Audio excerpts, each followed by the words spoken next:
From the outset, we knew that we wanted story to be one of the big pillars for the Force Unleashed franchise. It really heightens that sense of immersion. It gives you a character that you can relate to. It puts you into the story. And we wanted to tie into the overall saga as well. What made the first film so successful wasn't just the special effects or the fantastic setting. It really was the fact that that was the wrapper around a really compelling, mythic story. Vader is luring you back to him. Yes, I know!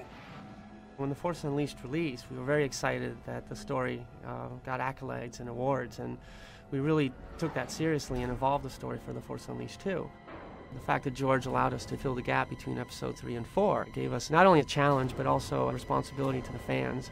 So the story that fits between Episode 3 and 4 has to make sense. It is a time period that hasn't been very well defined in the past. Darth Vader is hunting down the last of the Jedi, the Rebel Alliance is really fledgling, and the Empire is really locking down control of the whole galaxy. Force Unleashed 1 ended where Secret Apprentice saved the rebellion by sacrificing himself, and we thought that was a great place to take off. The big question now has become, how did that happen? The story for The Force Unleashed 2 really evolved. It became a lot darker, a lot grittier, and most importantly to me, a lot more personal. And we decided to allow the apprentice to grow up and to become much more self-aware.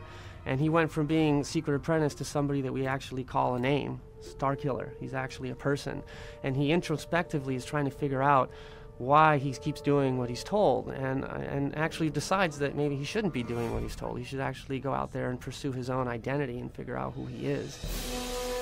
Because we start Starkiller off as allegedly a clone, and a clone who's going insane, immediately we already have a little darker tone to the story as well. So you're not really sure where he's going to end up, whether or not he's a clone, whether or not he's going insane. We've really focused on making him a little bit less about the big galactic struggle and more about this character and what his motivations are and what he's going through. You will return to me and give yourself to the dark side. Every time we do a Star Wars game, we're always trying to expand the Star Wars universe. So Force Unleashed is a great franchise because for fans of Star Wars, you're able to play it and see things that are familiar to you. You're able to see Darth Vader and learn more about him. You're able to see Princess Leia and what she's doing during this time period and see the formation of the Rebel Alliance and how the galaxy is evolving. But because we're always expanding everything and adding new things, you also get to encounter new characters. So Starkiller has evolved and become, a hero in his own right. We wanted to continue the story of Starkiller, Darth Vader, Juno Eclipse, and General Coda. But with Force Unleashed 2, Boba Fett and Yoda play really key pivotal roles that are instantly recognizable to fans and make the story stronger. What's really cool about that is that it resonates to some of the things that you might remember for The Empire Strikes Back, where, for example, Luke was trying to figure out his self-identity, and he goes to Dagobah and meets the incredible Yoda. I'm looking for someone. Looking? Found someone you have, I would say. And goes to the Cave of Evil and uses that experience to get to the other side, much more aware, at least much more aware about what his next direction needs to be. We did something very similar for The Force Unleashed 2, where Starkiller, in the hunt for his identity, ends up in Dagobah. He, of course, comes across Jedi Master Yoda. However, he doesn't know who Yoda is. Yoda is just this kind of creature that he discovers guarding what we call the Cave of Evil, this place of immense power on Dagobah, where Luke Skywalker had his vision of Darth Vader in Empire Strikes Back. Something lost.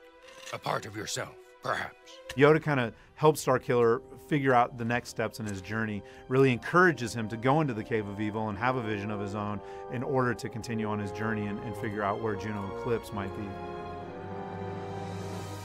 Early in the story process, one of the designers suggested, well, what if Boba Fett tried to spirit Juno Eclipse away? We know from a lot of the expanded universe that Boba Fett has been working for the Empire, and it made sense that Vader would hire somebody like Boba Fett to help him track down Starkiller. Boba Fett plays a key part in making sure that somehow Darth Vader gets to find Starkiller again. One of our mantras has been familiar but new. We really want to put elements into the game that feel familiar, but put a new spin on them or introduce things in a new way. I think that as a very young medium, we really haven't scratched the surface in terms of the types of stories we can tell and how different those stories can be from things like film or novels, and that's really exciting too. So I'm really glad that we're constantly focused on telling new stories and finding new ways to tell those stories too.